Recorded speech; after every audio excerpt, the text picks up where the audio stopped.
仲係追聽我哋嘅 DJ， 一把好磁性嘅聲音可以帶領我哋去一個好靚嘅音樂意境。我哋上半場係請到非常極度資深嘅唱片騎師歐瑞強先生。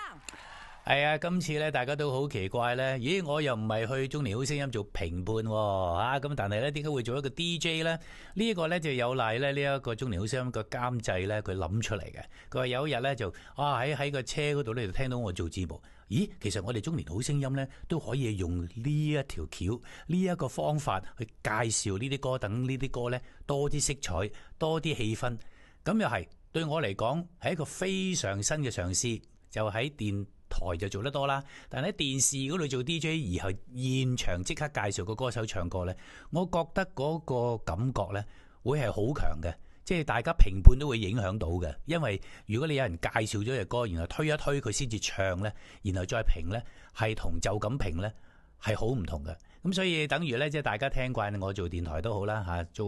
電台 DJ 呢，就係呢一個功能啦，亦都係呢一個責任嚟嘅。我好想靚歌保育啊嘛！大約喺1977-78年度啦，有3個青少年嘅歌手一齊出道，陳百強啦、我啦，同埋張國榮 Leslie。我就行民歌實力派，佢哋2個咧就係偶像實力派，因為佢哋靚仔、有型、前衛。我就好欣賞嘅 Leslie， 因為佢一出道咧有少少出閘脫腳，冇得發展佢歌唱嘅事業，但係以佢嘅屈屈不撓嘅精神，加上永不放棄嘅不羈性格，唔成功先至奇啦。張國榮 Leslie 嘅不羈的風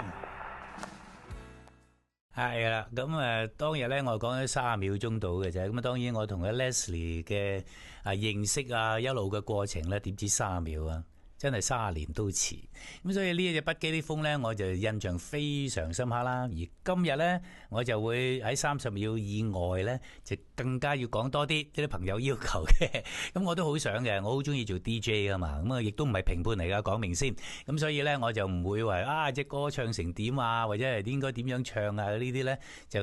我後生做晒噶啦。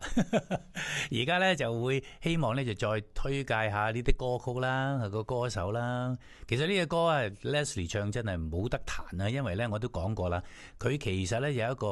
有啲不羈嘅性格，但係嗰啲不羈嘅性格咧就係加上努力啊，因為佢曾經即係脫腳啦滑低啦，咁但係咧佢真係永不言敗嗰種精神咧，我就係歷歷在目，即係睇住佢嘅，佢盡量爭取，即係好似話以前喺唱唔到歌啦，就走去電視度做演員啦。咁演員嘅時候佢又冇主題曲唱喎，又冇插曲唱喎，於是乎佢就再翻唱人哋嗰啲已經唱咗嘅主題曲。佢話都冇所謂，因為我實在太中意唱歌。咁但係後來咧一有機會咧，將佢嘅不羈的風咧，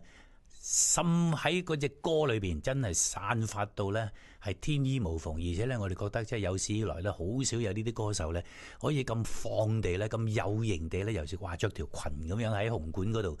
唱呢隻歌，我覺得咧真係不作他人想。Leslie。